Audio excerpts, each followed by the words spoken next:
The former U.S. Army commander in Europe predicted that Ukraine might prevail in its conflict with the Russian Federation and outlined the main obstacles.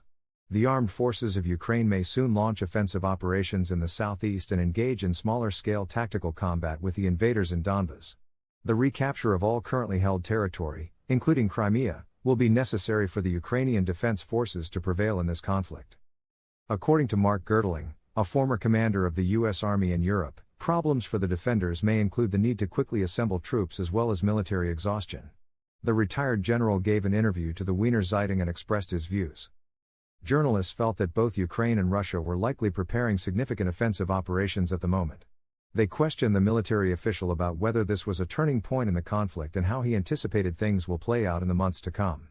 Many people are being mobilized on the Russian side to bolster the military. It will be challenging for Ukraine to both train its forces and concurrently incorporate a variety of new weaponry systems that the soldiers are unfamiliar with, according to Gertling. The good news, he claims, is that the Ukrainian army has shown itself to be extremely competent in this area.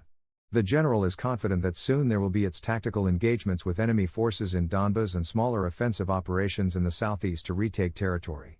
However, Gertling predicts that the main attempts will be made to obstruct Russian logistics flows coming from Crimea.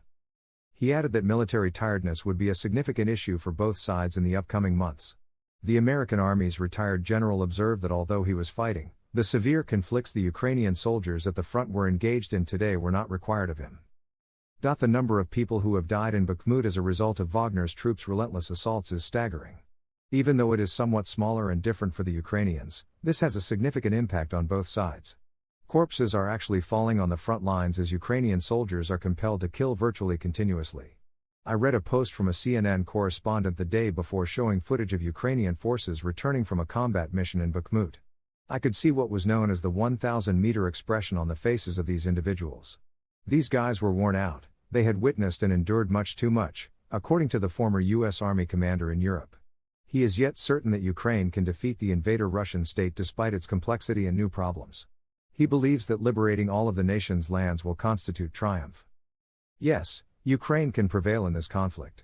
Of course, the definition of a triumph is up to President Volodymyr Zelensky and the people of Ukraine.